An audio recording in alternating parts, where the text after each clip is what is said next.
observed that the incidence rate of tonsillectomies varied largely between geographic regions, as well as between social classes. And considering that the differences in incidence rates also indicated differences in patient outcomes, such variation, he said, was considered unwarranted and undesirable, as this meant that the best of care is not delivered everywhere. Now, today, a lot of research exists studying this between hospital variation, and international evidence suggests that variation in patient outcomes is still a persistent issue. There are numerous correlations between those variation in patient outcomes and several hospital factors, such as how many patients you admit for a particular diagnosis, if you're an academic hospital compared to a general hospital, how many nurses are employed within your hospital, and so on. Now, large policy papers, such as, for example, this one published in 2018, stated that this unwarranted variation between hospitals is actually one of today's largest global healthcare threats. And they stated that they would suggest to implement quality improvement initiatives, or QI initiatives, to reduce this variation, as it's actually disallowing equitable healthcare. Now, a number of studies have been studying these quality improvement initiatives, but those studies are often characterized by a number of limitations. First and foremost, they often study very narrow patient groups. So they study just one surgical procedure, for example, or they study just one diagnosis. And this is limiting, of course, because this doesn't tell you the full picture of all patient care. Additionally, they also only study one or often just two patient outcomes, whereas there's a large array of patient outcomes in existence. Now, it's Professor Jha from Harvard who stated that in order to know something about quality of care, you should focus on the vital few outcomes. And those vital few outcomes, they are mortality, how many patients die, if they're being readmitted to hospital, and how long they stay, the length of the hospital stay. And those vital few, they're not often studied together in current literature, in current evidence base. So that's exactly what we are interested in. So we want to study the vital few outcomes variation, but this for large patient groups. So that's exactly what we did. Now, we chose the case study of urology as a first example, where we studied all urology patients being admitted in Belgium for three outcomes. So mortality within the hospital, so if they died, if they left the hospital alive or dead, if they were being readmitted after their hospital stay within 30 days, and how long they stayed. So for each particular diagnosis, patients can stay very shortly, like say a day, or they can stay very long. And it's for each diagnosis, this array of length of stays, where we are very interested in those that stay longer than average. So the ones that stay above the 90th percentile, that's what we call the long length of stay, or the upper decile length of stay. And so to study this, we were actually very grateful for the federal government for providing us with a very large administrative discharge data set. It's called the Belgian Hospital Discharge Set, which I think most of you are most familiar with the term MZG. Now, a pooled urology sample. We included information from 99 hospitals between 2016 and 2018, and we included all urological diagnosis and procedures, and they are grouped within 22 APR-DRGs, and APR-DRG stands for all patient refined diagnosis related groups. Of those 22 diagnoses, pathologies, there are 13 surgical procedures, and among those are 9 medical diagnoses. Now, this all comes down to an analysis, a study of over 320,000 hospital stays. So that is quite a significant amount, we believe, to actually study. And let's go over to our first result. One of our main interests was to find out how between hospital care varies for the urological population for the three outcomes that I've already mentioned before. So that's what you see here on the x-axis. You see mortality, you see readmission, and you see upper decile length of stay. And on the y-axis, you can see all the 22 included pathologies, and they are ranked basically by the number of DRG that they've been assigned to. So they are ranked from kidney transplant, which is DRG number 440, to male reproductive system diagnosis except malignancies, which is number 501. It's quite a complicated figure, so I'm going to build this up along with you. The first thing that we did for each outcome, and I'm going to start with mortality, just so that I can build up this figure along with you, is we summarized the median risk-adjusted rate of each outcome. And between brackets, we reported the interquartile range of this rate. So this median risk-adjusted rate is actually calculated as the ratio of the predicted number of deaths over the expected number of deaths. And then it's multiplied by the overall crude mortality rate, and then corrected for patient characteristics, like, for example, disease severity, sex, age, and so on. So, for example, for male reproductive malignancies, we see that over 21.5% of the patients die of this particular pathology. Next, we stated how many hospitals were included for each pathology, and you see that actually for the majority of the pathologies, they occurred in every single hospital. But for example, the upper one, the kidney transplant all the way up above, occurs only in 7 hospitals. Now, between brackets in this column, you can see the number of hospitals that had a significantly lower than the benchmark mortality rate, compared to the highest number is the number. So the number on the right is the number of hospitals that had a significantly higher mortality rate compared to the benchmark. Now, to know the mortality rate as such doesn't really tell us a lot about variation. So what we wanted to see is we wanted to quantify this variation. We wanted to see if this variation was significant. And to do this, we actually developed 2 models with a huge thank you to one of my co-promoters, Dr. Bianca Cox, who thought through this statistical work.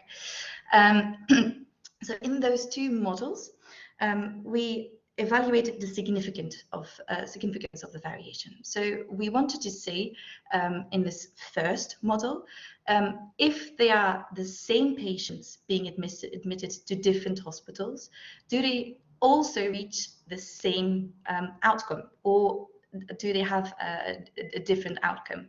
And if it's different, then it's a significant variation between hospitals. So first and foremost, in the black column, so in variation model 1, we included patient characteristics so that they are sort of the same. So we corrected for sex, we corrected for the age of the patients. We also wanted to see if they were just as severely ill, so we corrected for the number of comorbidities. Place before admission was also one thing that we corrected for example, if they came from home or if they came from a nursing home, for example, if they were elective care or if they were urgent care, and so on. So basically we wanted to see if there are the same patients, is there still variation? And if there is variation, is this significant? And that's model 1. Now, secondly, we also conducted a model 2, where we saw that maybe the variation between hospitals can be from the fact that they are just different hospitals, that they are located in a different region, that they are academic hospitals and other ones are general hospitals, for example, that they have many more patients being admitted for urological care compared to other hospitals.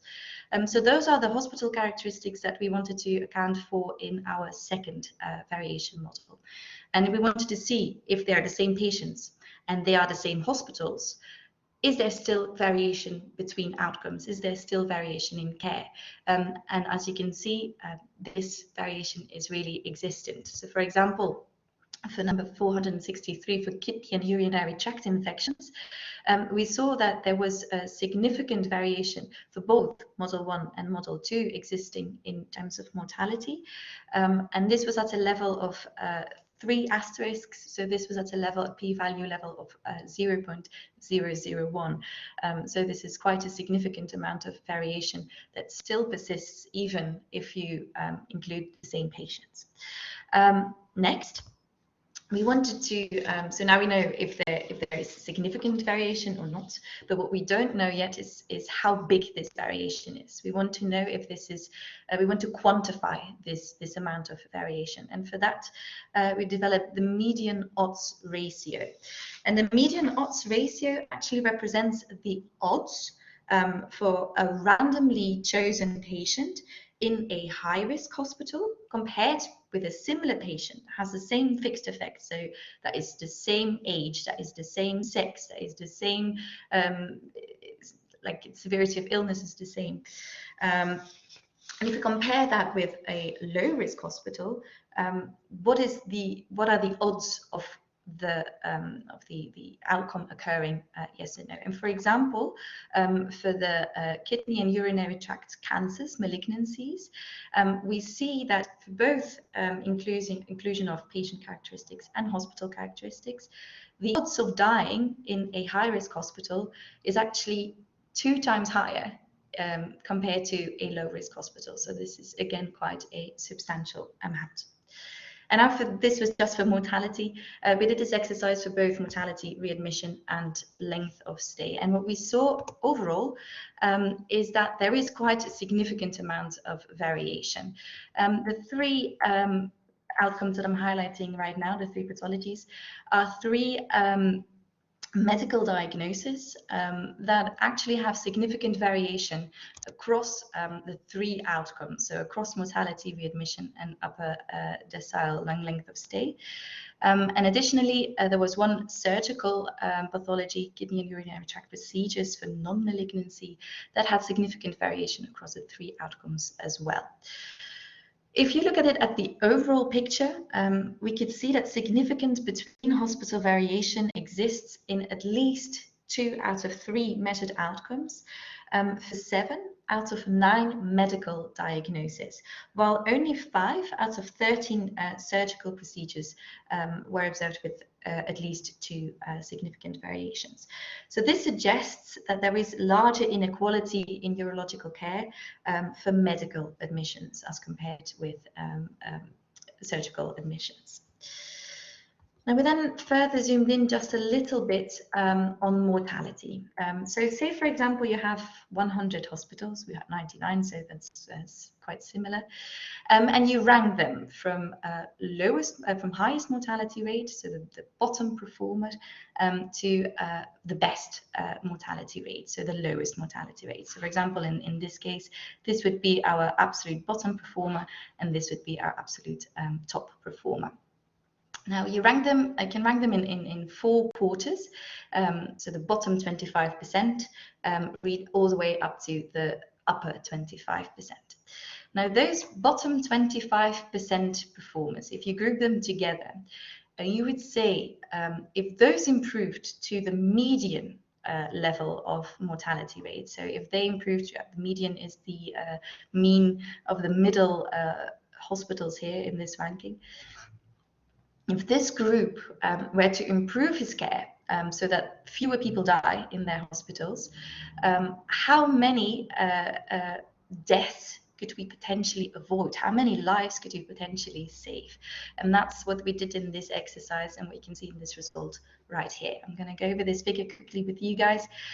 So what you can see over here on the x-axis is the number of deaths in absolute terms that we can observe.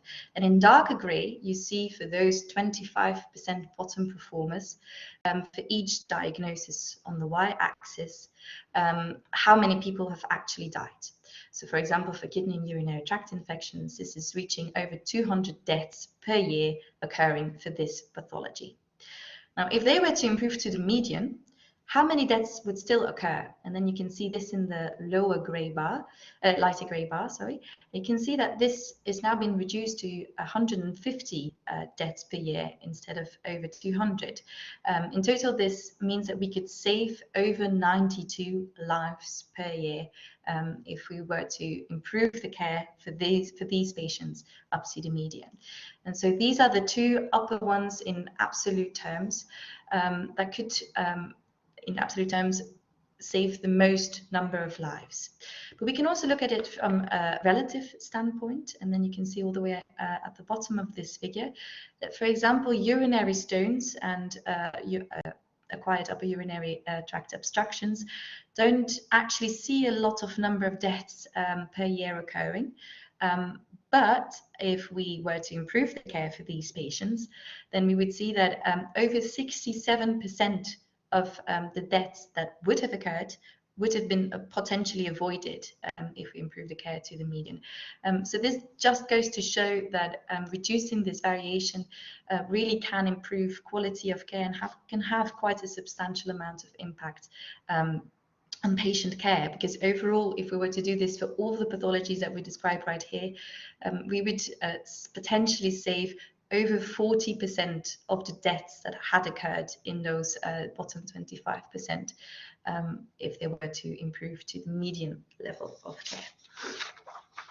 And so for this first analysis on urology patients, we've now already learned quite a couple of things. First, we of course identified that there still persists quite a large amount of variation between hospitals when it comes to mortality, readmissions, and length of stay.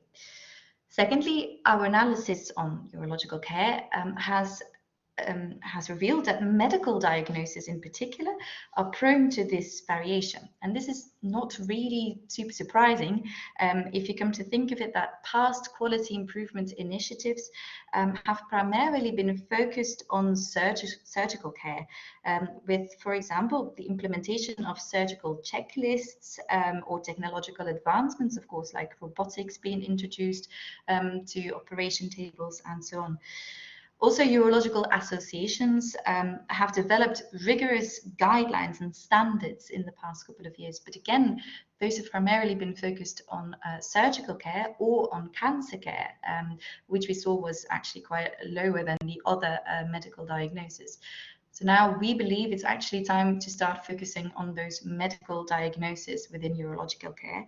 And we believe that more attention should be focused on this. For example, we could start focusing things on antibiotic stewardship, which is quite a problematic thing still, because, for example, what we also saw is that urinary tract infections, UTIs, still have a significant amount of variation between the three outcomes observed. So we would suggest to target UTIs first and foremost. Now, overall, we have learned that systematic follow-up of these data and benchmarking can really be valuable tools to ensure that future focus is set on the right priorities. So we would highly recommend to do these exercises that we've done right now and to recommend collaborative learning between hospitals to actually get to these results and to learn from each other's results to improve patient outcomes. So therefore, we would suggest to further expand initiatives that already exist, for example, within the Flemish hospital network. Now, of course, these recommendations, they're not exclusive just to urological care. Our research method is easily transferable to other disease groups. And already we have started to study variation for other disease groups, like, for example, for cardiovascular care, within our Institute for Leuven Institute for Healthcare Policy. Our first results have already revealed that there is quite some potential for improving patient care for the over 617,000 hospital stays within cardiovascular care. In total, we have data available from over 18 million patient stays between 2008 and 2018, which we intend to study for the outcomes that I've already discussed, readmissions, length of stay, and mortality. But we also want to see the variation and trends in other outcomes, such as, for example, complications of care, adverse outcomes. So I think it's safe to say that more exciting results are definitely on the way. So, and that brings me to my final conclusions of this presentation, because in studying the variation of our hospital care, we might again prove Darwin right. Those variations might yet again become the driving force of an evolution towards better care. At least that's what we are hoping for, because they would improve outcomes for all those admitted to hospital. And in doing so, we hope that we might move towards care that's more equitable, where everybody can receive the best possible care, regardless of where you're actually being admitted to hospital. Now, for those who are interested in reading more on what I've now briefly talked about today, we recently published our findings on the topic of urological care in European Urology Focus. I've stated the reference right here for those who are interested. And that leaves me with just one final slide, which I actually believe is the most important one, because this research is obviously the result of teamwork of everyone within the Leuven Institute for Healthcare Policy. And in particular, I would like to thank the supervisors of my PhD project, Professor Chris van Haagt, Professor Dirk de Ridder, and Dr. Bianca Cox. Additionally, this project would not have been possible without the support of Sorgnet Ikuro, who appointed a research chair to our institute. So, of course, thank you to them. Please feel free to reach out should you have any questions about the topic that we presented today. I'm of course happy to answer any questions that you possibly might have right now, so please shoot, and I'm happy to answer them right now. Thank you very much and have a good afternoon.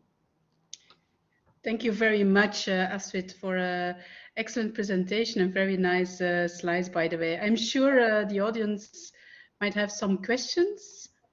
Feel free to ask them directly or post them in the chat. Thank you, ready for me to be able to. Yes, I missed the beginning, my apologies. Maybe you mentioned it, but if you look at the medical indications, are these primary reasons for hospitalization, or is it something that might occur during a hospital stay of a person? I think for a surgical procedure, it's quite clear that this is the indication where people go to the hospital. But for instance, for urinary tract, it might be that they are an older person who is hospitalized for something else. So I just want to understand how widespread they are, whether they are hospitalized at specific urological units. Or you can yes, so those are actually the pathologies that we discussed. Those are the primary diagnoses of the patients. So if they have been patients that are now within our group of urological infections, of UTIs, those are the ones that were admitted for UTIs to the hospital. So if there was a UTI occurring during the hospital stay, but they were not admitted for that, then those are not the ones that we are talking about today. Does that answer your question? Yes, sure, thanks.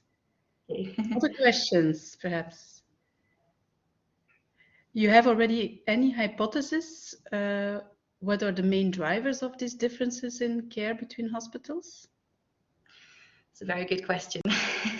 Yeah, from what we've seen, so we see that if you correct for patient characteristics, variation persists. So it's not the patients. For the currently hospital characteristics that we acknowledge, like if they're a large hospital, if they are academic hospital compared to general hospitals, those factors we've corrected for, and variation still persists. So we have to conclude that there is something happening in those hospitals, a hospital characteristic that we are currently unaware about, that causes this variation. And I can see that Dirk is also putting his mic on. He probably has some more answers to that.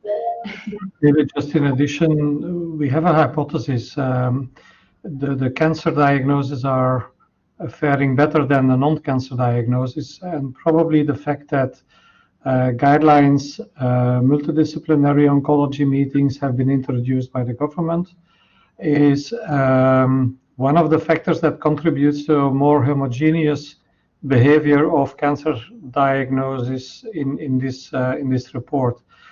While, as you mentioned yourself, Fabienne, the fact that patients with UTIs, with urinary tract infections, can be admitted on a geriatric to pediatric ward, urology, internal medicine, surgery, whatever, already creates a variation. And there are much less guidelines and guidance on non-cancer diagnosis or non-cancer diseases than there are on oncological diseases. So it's a hypothesis, it remains to be seen, but it's certainly one of the mechanisms that we think that are at play here. Thank you for this addition, Dirk. I see Laura Van Wilder also has a question. Yes, thank you, Astrid, for this very nice presentation and topic. I have a very short question about the readmission of patients. You told us that you included patients who were readmitted within the 30 days, if I'm correct. Why did you choose for this time frame? There's a lot of research being done on 90-day readmission. There's a lot of research being done on readmissions within the year. This is probably also valuable, but we chose 30 days because we saw that the most people were readmitted for the same diagnosis within these 30 days. Whereas if it's within the year, for example, then there's a higher chance that they were not readmitted for that particular diagnosis, but for another diagnosis. And it's actually the most commonly used within literature as well. So that's one of the reasons we chose for it. Okay, thank you. So the 30 days are also applicable to other diseases and other diagnoses? Yes, of course. Yeah. So we are doing this research for other pathologies as well. And we also opted for the 30 days readmission there because overall in literature we can see it occurring. Okay, thank you. One side note for these readmissions is that we could only include readmissions that happened to the same hospital because we cannot make connections between hospitals because the data is pseudonymized. But actually, it's only 15% of readmissions occurring to other hospitals. So we feel that the numbers we've got right now are representable of people being readmitted for this diagnosis. Okay, thanks. Okay, are there any other questions? Just looking at the time, a really interesting work, Astrid, more to come, and I think you opened the box of Pandora, and hopefully this will result in better results and better care for not only for these patients, but for many patients with other conditions also. So good luck with the rest of your PhD, and thank you all for attending. Thank you very much.